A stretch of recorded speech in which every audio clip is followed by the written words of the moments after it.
A lot of guys out there don't realize they're addicted to comfort. And that addiction is quietly destroying their discipline, their purpose, and their edge. I'm an F-16 pilot, and before that, as a JTAC, I went through multiple assessments and selections where, during Hell Week, discomfort wasn't the obstacle. It was the whole point.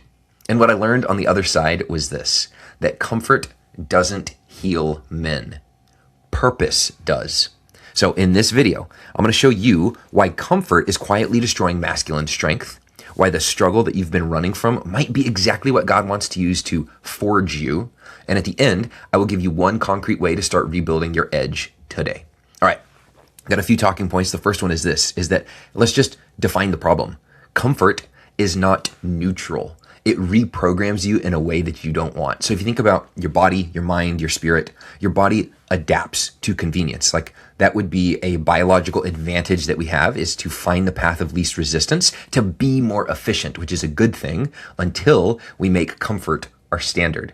And so your body wants convenience, your mind wants ease, your spirit is easily duped into passivity. And so if you realize these things and you look around and realize that there is a problem, the problem is comfort culture, then you see that comfort is quietly training us as men to avoid resistance, which isn't who we are. It's not who God made us to be. And it's not a sudden thing. It's not an overnight thing.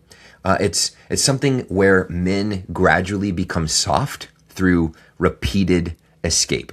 And so what do I mean? Like, let's just call a spade a spade. I'm talking endless scrolling. I'm talking food delivery when you're too lazy to cook. I'm talking porn addiction or pornified entertainment or entertainment addiction or avoiding the hard conversations or quitting when things feel difficult.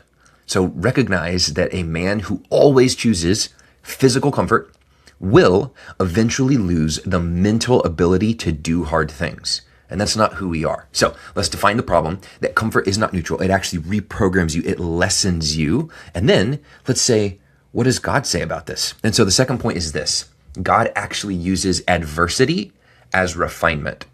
So if you think biblically, almost every strong person, every strong man was forged through hardship. And we could look at so many examples, from Moses, who was in the wilderness, from David, who was living in caves and running from attempted murderous persecution. You could look at Joseph, who was betrayed. He was thrown into a pit and sold into slavery by his own brothers. He was later falsely accused and thrown into prison. You could look at Jesus, who, before he stepped into full-time ministry, he was led by the Spirit of God into the wilderness. And in all of this, what we see is a pattern that how God uses adversity is to refine the character of humans. And what we see is that pressure, it reveals who God has called us to be, and then it builds our endurance into that. And so I think of Proverbs 17:3 that basically says that gold is refined in fire, right? It says, Proverbs 17:3, the refining pot is for silver and the furnace for gold, but the Lord tests hearts. Okay, catch that. The Lord tests hearts. God uses adversity on purpose to refine us. And if you think about warriors, we are refined in resistance, just like strength training, but for your character. Now, God rarely develops men or women in comfort. He develops us under pressure. So if you think, look at culture, recognize the problem. The problem is that culture wants us all to be comfortable. And then look at the pattern that God uses. He intentionally uses adversity as refinement. And think about Proverbs, that the Lord will test our heart to refine our character. Now, let's just get practical for a minute. The third point is this. Men need a mission. We need a purpose, or else we are quick to embrace vices. And I think about personally how if I look back at my life, any chapter of my life where I have been bored, I have challenged myself, usually with something dumb, sometimes with something good. I might get really bored and say, okay, I'm going to create a fitness challenge for myself. But there's other times where I see, okay, what can I get away with? And that's just foolish, right? But I find that as a common trend among men, that without a mission, we embrace vices. And wherever mission should be and it's absent, then comfort fills that vacuum. And comfort is not always a bad thing. And I want you to hear this, that comfort is a gift when it becomes recovery. But when comfort is our identity, it's actually a curse. And we'll talk about that at the end. But the idea is that a man without purpose oftentimes kind of defaults into indulgence. If you aren't designing your life to pursue your mission, then by default, you will usually just aimlessly wander off into indulgence, into vices. And as men, our masculine responsibility, we were built to carry weight, to carry responsibility, to lead. And so when we have a purpose we are pursuing, a mission we are going for, that gives pain meaning, so that we're not doing everything to avoid comfort and making that our priority and saying, I want to avoid comfort. And then we stumble off into vices and indulgence. And instead, we endure through pain because we know, hey, I'm pursuing this purpose on mission for God. Otherwise, without mission, then we seek comfort and we go there to die. We go there and we just decay. Our character, our spirit, our mindset, we decay. So if you don't give a man a mission, and if you, man, don't seek the Lord and discover his mission for your life, then you will either invent a vice or cling to a vice and make that your new identity. And so the fourth point is this, is that discipline is intentionally choosing purpose over comfort. And again, comfort is not a bad thing. Comfort becomes a bad thing when it becomes our identity. And especially when we trade that for the calling, for the purpose, the mission that God has for us. So if you think about masculinity, masculinity is proved by responsibility, not by how we feel about something. Specifically, feeling, when we think about what are your feelings? Feelings are indicators. The 8 core emotions, they send you messages, right? So if you have joy, fear, anger, hurt, sadness, loneliness, guilt, and shame, those 8 feelings, they are indicators. They're sending you a message. If you feel lonely, then that feeling is sending you a message. Hey, I need connection. That feeling is not a dictator. It's not in the driver's seat. You shouldn't let it be in the driver's seat. And so as a masculine man who takes responsibility, you acknowledge that feeling. You listen to the message of that feeling. Hey, I feel lonely. I need connection. And you don't immediately say, okay, let me go grab all the comfort things to immediately indulge myself out of this pain of loneliness. Instead, you say, I'm going to continue on mission. I'm going to continue obeying the Lord and walking in my purpose. But I'm going to, with wisdom, I'm going to receive this message. Hey, I need connection. And I'm going to do something powerful, life-giving, and purposeful about it to satisfy that need. So when we do that, that is where we actually grow. And it oftentimes may feel inconvenient, but that is the responsible path that we get to choose as men. So I like to think if you look at the gym and you want to go to the gym, it hurts, but it's good for you. If you're a leader, there's sacrifices you make, it hurts. Marriage, that requires sacrifice.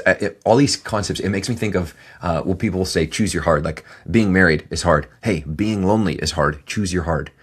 Being poor is hard. Being wealthy is hard. Choose your hard. And we could talk about all the things. Fatherhood, it requires dying to self, right? Spiritual growth, it requires intentionality, humility, the humility to receive the rebukes, the correction of the Lord, the obedience required to follow God, all these things, right? Choose your hard. And so if you want to become dangerous for good, if you want to become a responsible, powerful, masculine man, expect it to be uncomfortable. One of the assessment and selections I went through at the end of the Hell Week, there was a general who came and he pulled me aside and was like, hey dude, we're not selecting you. And it's like immediate rejection. And I'm like, okay, this sucks. And he said, but my point for you is this. He said, get comfortable being uncomfortable. And I was like, wow. And that was the thing that I learned out of those 5 days of misery. And I thought, okay, that was worth it. And so for you too, if you want to become dangerous for good, then we as men have the opportunity and the privilege to get comfortable being uncomfortable. So finally, here is the one concrete way to start rebuilding your masculine edge today. And it is to train voluntary discomfort. So what am I talking about? I'm saying purposely wake up earlier, purposely lift weights consistently, occasionally fast with intentionality. Pray when you don't feel like it. Have those hard conversations when there's conflict in your household, at work, in relationships. Don't avoid them. Take initiative, take responsibility, and lovingly pursue conflict to have resolution. Don't continue to run to your escape hatch, whatever that might be, right? We talked about whether you're doom scrolling, whether it's porn or pornified entertainment or entertainment addiction, or I'm too lazy to cook, I'm going to have food dropped off on my front porch. These kind of things, those are sometimes escape hatches. And so how do you train voluntary discomfort? One way is delete it. Like delete the app is usually the easiest way to do it.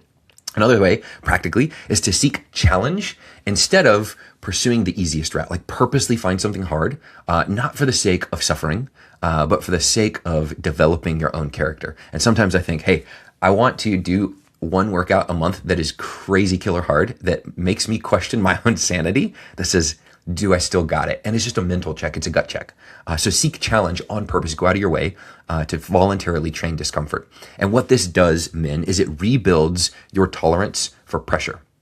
And I think of it like this, and I'll close with this, is that a warrior trains discomfort on purpose so that your life doesn't break you by surprise. And you've probably heard quotes like this that, what do they say? They say that a gallon of sweat saves an ounce of blood, or things like that. In other words, if you in peacetime, you train and prepare so much, then in wartime, you're ready. And if what you went through in peacetime was purposely designed to be harder than what you experience in war, it's like, okay, I would much rather that happen and come out alive than I'm just kind of coasting through peacetime. And then when conflict arises, I'm unprepared and caught off guard. And then I meet with pain or injury or death. It's like, of course we don't want that. And so a warrior intentionally trains discomfort on purpose so that life, whatever your mission is, doesn't break you by surprise. So those are 5 things for today. That comfort is not neutral. It actually reprograms you. That is a problem that we need to address.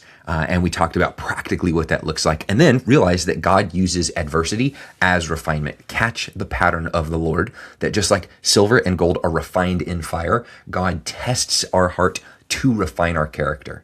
And the third point is, if we don't have a mission, we are quick to indulge ourselves and to stumble off into a vice. And so to be disciplined is to it's to choose your mission, even when there's pain involved, over choosing comfort and sedation.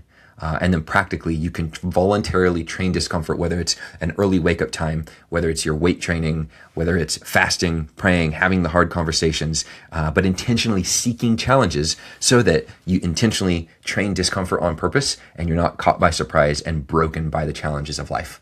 And finally, comfort is a gift when it becomes a recovery. And so there's times where you need the comfort, you need recovery, and God is the God of comfort, the Father of all compassion is what Corinthians says. So comfort is a good thing. However, it is a curse when it becomes our identity, when we become addicted to comfort, when we start replacing the comfort of God with the lazy comforts of the world that seduce us and deceive us away from our masculine purpose that God has given us. That's it. Thanks for joining me. I look forward to seeing you on our next video. Stay lethal.